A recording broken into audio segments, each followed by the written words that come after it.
Marinero, the Sick Podcast, and more people are starting to ask, will he ever play a game for the Montreal Canadiens? We'll tackle that as well on this Monday, April 4th, Team Pitcher Day. 3 were MIA, 2 of which were players. Who were they and why?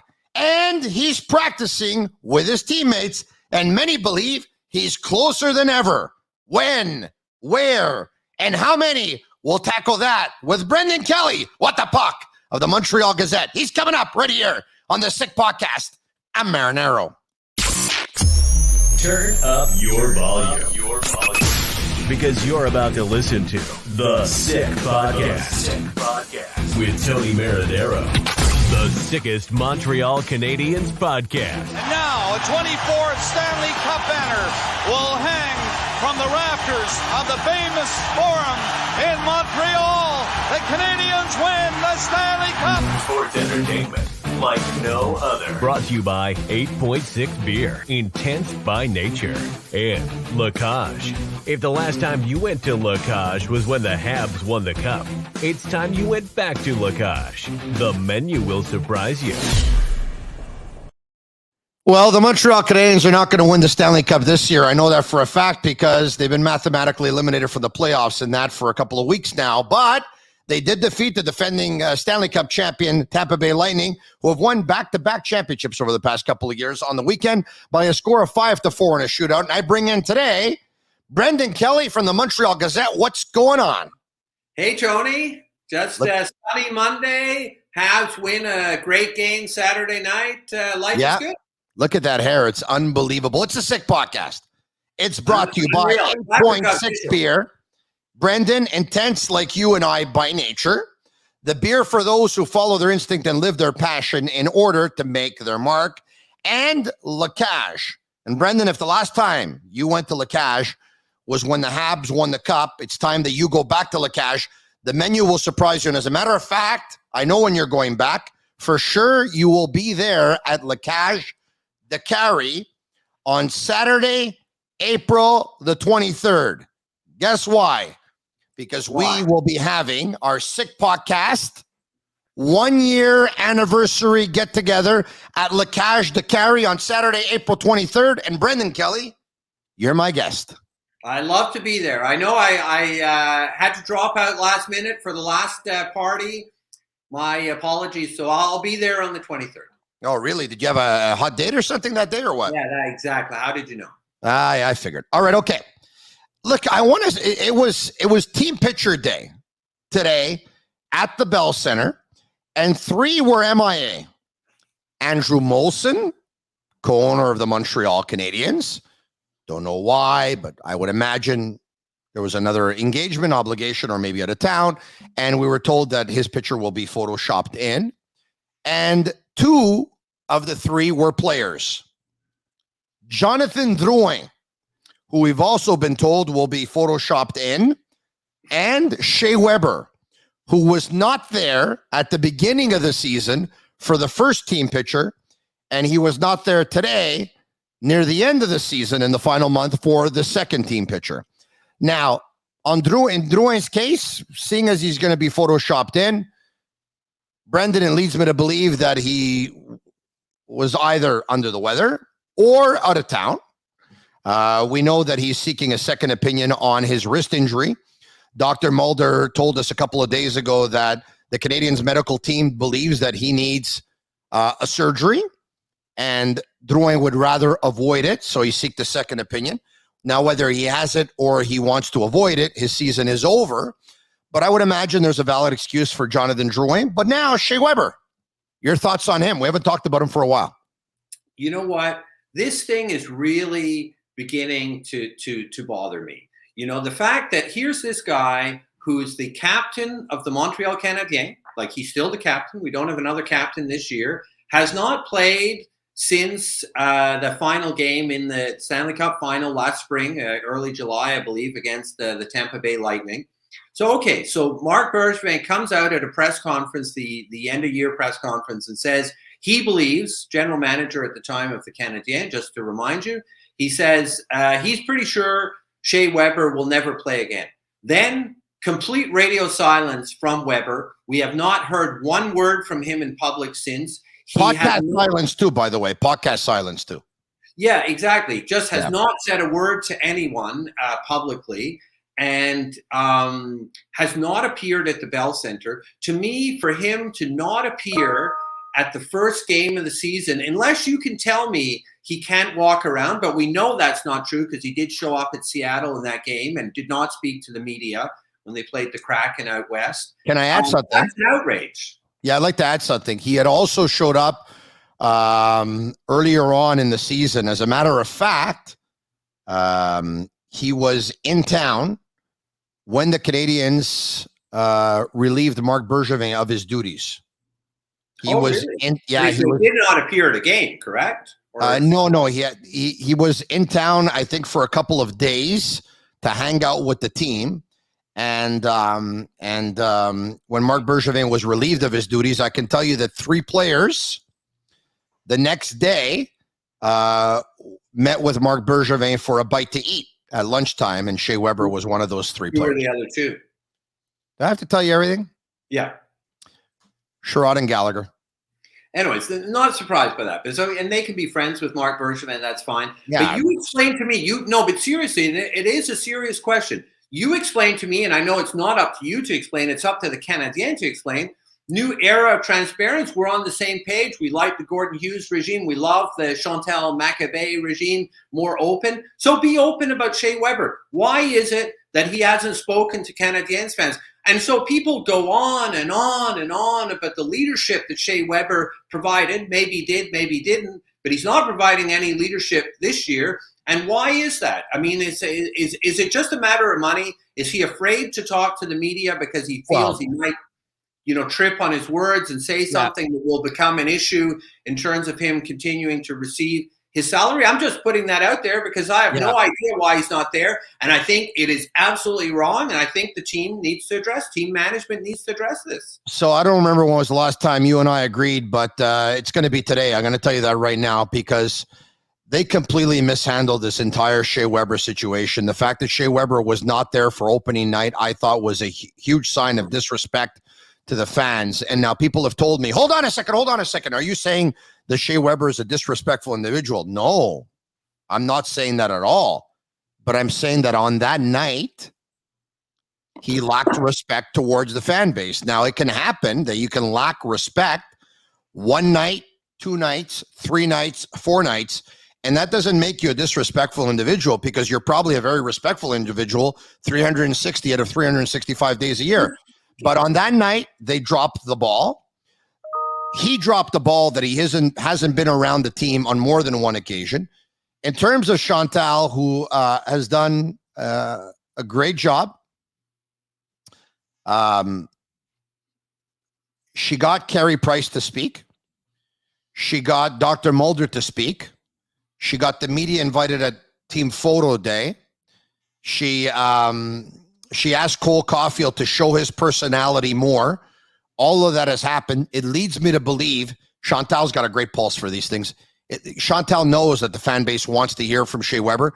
It leads me to believe that she has already suggested it. He's turned her down. That's what it sounds like to me, too. Look, we know he doesn't like talking to the media. I don't care. I don't care. To the media, in turn, is talking. It's part of his job. Right. And when they say that Shea Weber doesn't like speaking to the media, I know he doesn't. You talk to people in the broadcast industry, he hates doing one-on-one interviews. So does Carey. And it's like, tough. Go get another job if you don't like speaking to the media, because part of your job is to speak to the media. And for the captain, you know what? With Marc Bergevin, who now has been fired, so we don't know what was behind him saying he's not going to play again. We know nothing about what's wrong with Shea Weber. I mean, we know the past, the questions of the foot and all that. For him not to come out and speak to the fan base, and speaking to the journalists is speaking to the fan base, I'm with you. It shows It doesn't show a lack of respect. It shows contempt for the fans, and it's unacceptable. Well, I mean, we know what's wrong. I mean, there's a foot/ankle injury there. And Nick Kypreos told us a couple of years ago when he tweeted that he thought that Shea Weber's career could be over, and Shea Weber actually returned within 1 week after that. And a lot of people took issue with Nick Kypreos saying, how could you say that? And you were wrong and this and that and whatever. And Nick Kypreos is very, very connected. Nick Kypreos was not wrong, because about a year and a half later, well, Shea Weber's career was over, so he was able to play on with a tremendous amount of pain, but he was basically told, listen, to fix the problem, you're going to need an operation, some kind of fusion. Once that's going to happen, you can never play hockey again. So he took the year off. They're going to see how it goes. By some miracle, if he no longer has pain, there's a possibility, but I think at this point, everyone is 99.99999% sure. As a matter of fact, they would probably even bet the house that Shea Weber is unofficially retired. And the reason why he's not talking, besides the fact that he doesn't like to talk, is that he doesn't want to slip up and say anything, because right now the insurance money has kicked in and he's getting paid. And that's unacceptable, and that shows contempt for the fan base. And it's super uncool. And when you talk, you say we know what the injuries are. We know what they were. We have absolutely zero idea where he is right now in terms of those injuries. And to go back to the question, the Kypreos thing, one of the, it was the Habs themselves who were apoplectic and furious with him and saying this is unreal that he said that. And it turned out it was true. And one of the issues with Weber has been that he was playing injured a lot of the time. And remember we took the shot on the foot and he's playing on the broken foot.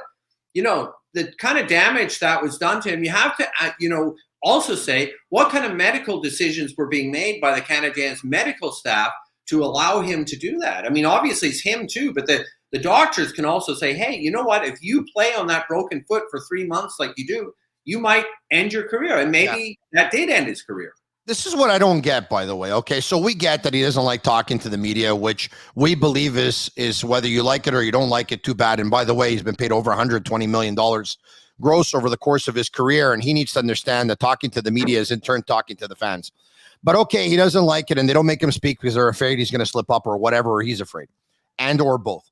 But I still don't get why he wasn't in the team picture at the beginning of the season, wasn't in the picture today, because if he didn't want to talk to the media, all they had to say was, members of the media, Shea Weber wishes not to speak, or Shea Weber is not going to be available to speak to you, but he's in the picture anyway. Like, until he's no longer the captain of the Montreal Canadiens, he's the captain of the Montreal Canadiens, is he not? Right, and him still being captain and not being a captain has caused enormous problems this year. I mean, at the beginning of the year, there clearly was a lack of leadership on the team. Well, hello, they didn't have a captain, so that didn't help things. They had obviously a coach who wasn't ready to coach in the National Hockey League as well. But so that decision to keep him as captain, I think, was a terrible decision. I have no idea. Like, it makes, if you really think, and even if he does come back, which seems like, like very distant possibility. So you give him the seat back. You give it to Gallagher, or you give it to whoever you give it to, and you say, listen, if Shea comes back, he gets it back. Yeah. But so it was a bad decision to make. And Edmondson have to explain themselves. I think the management of the Canadiens needs to come out and tell us, hey, maybe there's an explanation for why he can't talk to us. Well, give it to us. Because right now, me and you are saying, and I know a lot of fans are saying the same thing, he's showing contempt for the fan base, and that's unacceptable. So explain it. I think Joel Edmondson should be the captain next year. I mean, you take a look at what he's done, and bringing Jordan Harris out for sushi and asking that they change the music and the intro at the Bell Center, and taking care of the rookie dinner, and he's the de facto captain on the team. And I think Suzuki's long-term contract kicks in next year. It's already too much pressure to begin with. Give him a couple of more years. Edmondson's got 2 more years on his contract. They're not going to trade him. I'd make Edmondson the captain for the next 2 years, and then I'll make it Nick Suzuki. All right. We talked about injured Shea Weber. Speaking of injured, it looks like he's no longer injured, and he's on his way back. Carey Price practiced with his teammates earlier today, according to many close to the situation who are there. He looked absolutely fantastic, as good as he's ever looked, and many believe that his return is closer than ever before. So my question to you is, when, where, and how many will he play? I would not even venture a guess. I mean, to me, it's just beyond absurd, this situation. I mean, he was in the player assistance program in October for 4 weeks, dealing with what he himself said on his Instagram post was a very dark situation that he was in for years and years. So in 4 weeks, that's all cleared up, apparently. And then he returns to the team, and they say he's back with the team. You remember that, early November. Where are we now? We're in April. So you know what? He's playing in practice, but I have no idea. Once again, I mean, you're right. Chantal Machabée got him to speak, but there was absolutely no information in that press conference that he gave it several weeks back. Yeah. So I just don't know. Brendan, hold on a second. I'm just so tired. I'm just so tired of the Carey Price story. You know, I really am. Yeah. I mean, it's kind of unbearable. How many years has it been, Tony? How many years? 5? What do you mean he by has that? not played a full, complete season where he's healthy mentally and physically. 5 years? Enough. Well, look, I'll say this. Carey Price is a star in the National Hockey League. I'm not going to call him a superstar because there's been too many inconsistencies. For me, a superstar is Sidney Crosby. Great year in, year out. Sidney Crosby. Got to win something to be a superstar. Alex Ovechkin. Well, not necessarily. Connor McDavid's never really won the Stanley Cup, but he's still a superstar. So I'll disagree with you on that one. But I'll say this. Carey Price for me is the player that has a star label that has been, probably the most inconsistent star in the National Hockey League in the last decade to 12 years. I mean, it's up, it's down, it's up, it's down. And that's been there since day one with Carey. I mean, it's remember the early years. I mean, where he was, probably maybe brought into that position a little too early by Gainey, and then he loses his job to Halak. So the controversy's there from day one. And of course, he's had some great runs, and most notably the Stanley Cup run in 2021, and he was looking great also in the run in 2014 until he got run over by Kreider. So, but he's been inconsistent since day one. And I'm just, as I say, I'm not, we don't, once again, this goes back kind of to the Shea Weber discussion. Yeah. We have no idea what's going on with Carey Price. We have no idea what's going on with him mentally. By the way, and I had an email exchange with Chantal Machabée about this. If you look on the Cap Friendly website as to his status, the Canadiens still have him listed under the player assistance program. And he's not in that program anymore. And I was trying to get some clarity as to why that was. And there was no clarity to be had. He still counts on the long-term injured reserve, but he's in the player assistance, which he's not in. So I don't know how that works. Right.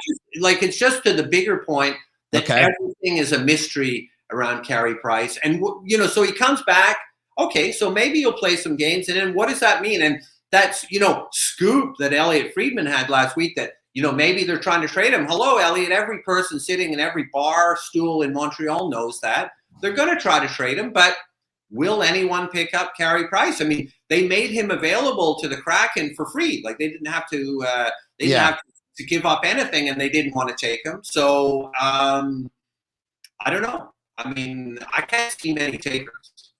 No, I don't. There's many people that are close to the situation that believe that Carey Price is a Montreal Canadian for life. They'll never be able to trade him. There's a lot of people that take a look at the bio numbers and they don't think those numbers make sense either. But look,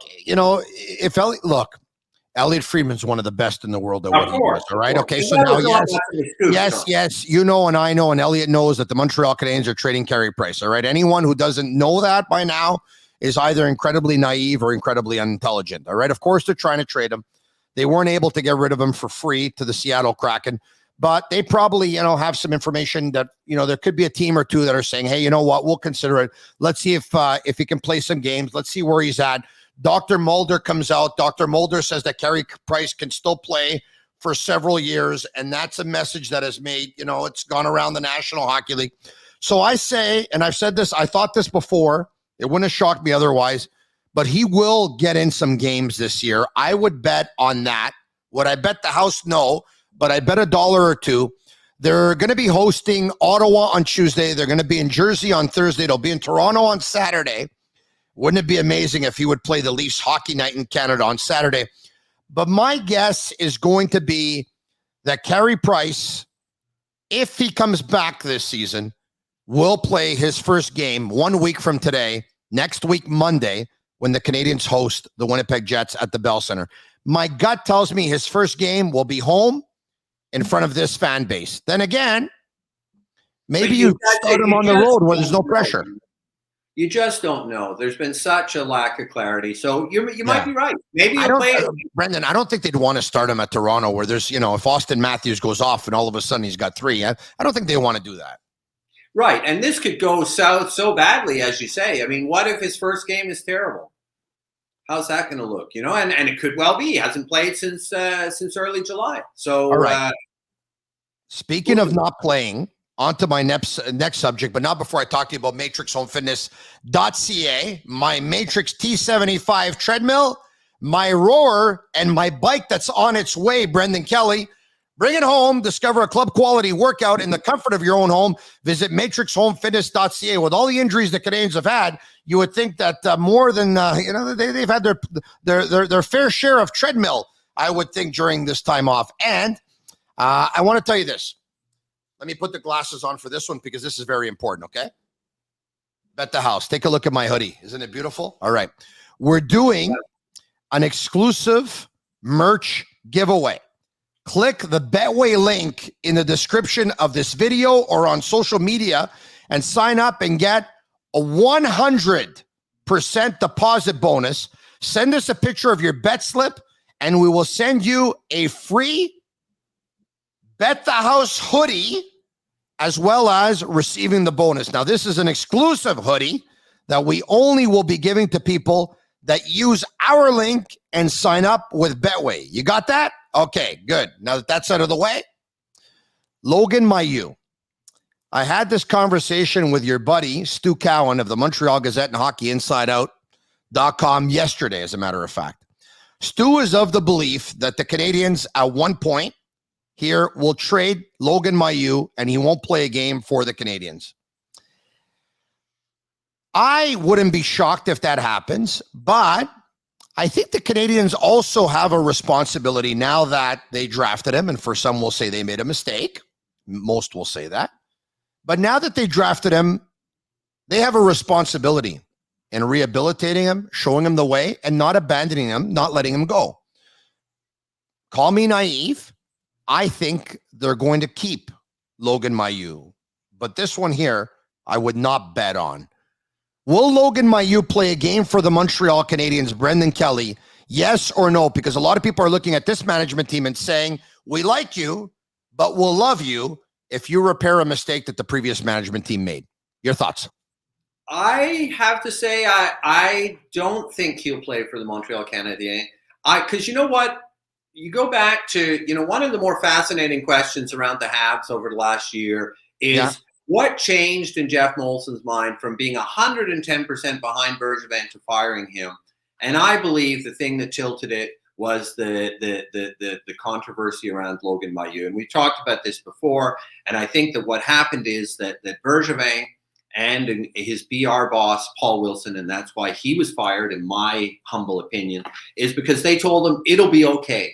We can get Mailloux. There'll be a little bit of a scandal. Don't worry about it, Jeff. Everything's going to be okay. Well, everything wasn't okay. And there's still a bitterness there. And there are serious hockey fans who said, I'm checking out of the Habs because of this. And it's a very serious issue. And sponsors. And sponsors.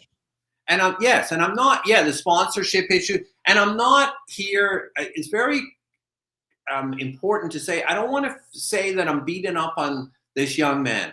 The guy made a mistake. Everyone is allowed a chance at rehabilitation and a second chance.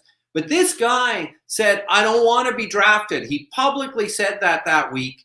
And the Canadiens, and more particularly Marc Bergevin, said, we're going to draft you anyways. And it really hurt. And it really tarnished the image of the Canadiens. And now you come in with Gorton and Hughes and then Martin St. Louis, and you've got this incredible good amount of goodwill around the team, right? We're all loving this, even though they're still in last place. And there's a sense that we're really, the team is moving in the right direction for the first time in a very long time. And that even predates the Bergevin era.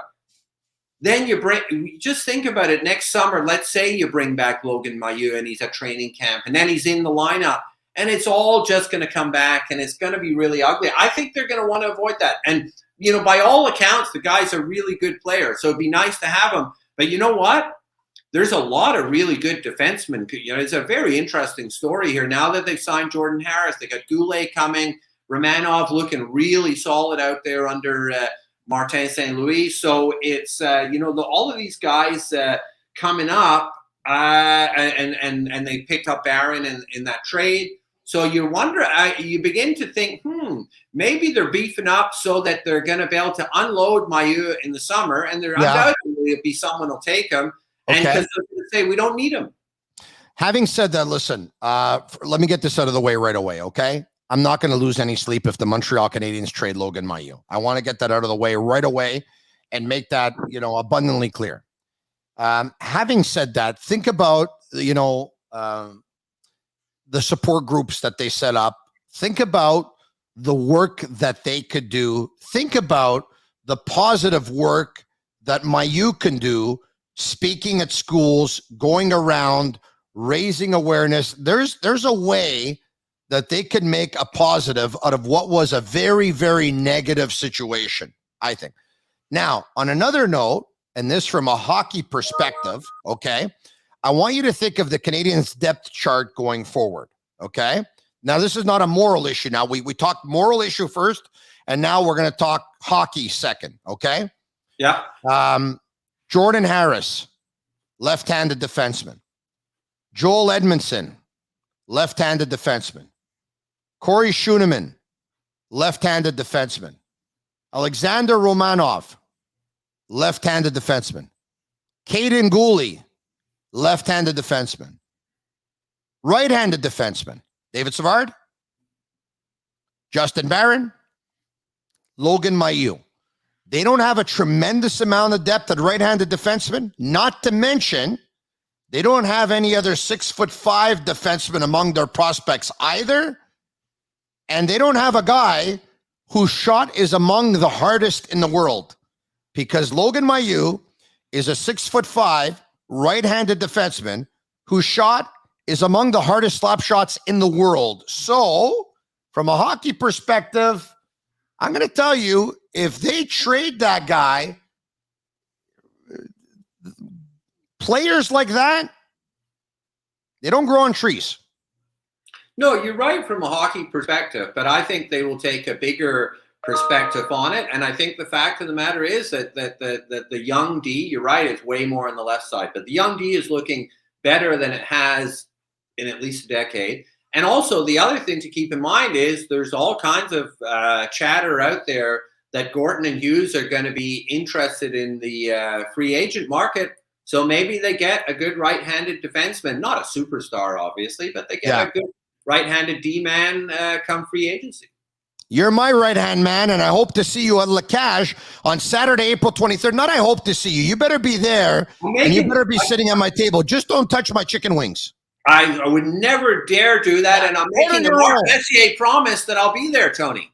By the way, your meal that night is on me. Really? Now I'm definitely exactly on me, but I mean, I will pay for your I hope meal. it's on. I love it. I love the cash. I'd love to be there. I'll be there. Good. All right. Hey, listen, this podcast, I want you to tell your friends about it. Tell your friends, Brendan, that they can follow us on Facebook, on Twitter, and on Instagram at The Sick Podcast, and subscribe to our YouTube channel because it's absolutely for free, unlike you, who cost me a lot of money every time you come on. But it's okay because you, like me, are sick. It's The Sick Podcast. Have a good one, Brendan. Great. See you later, Tony. Cheers, my man. That's it. I'm Marinero.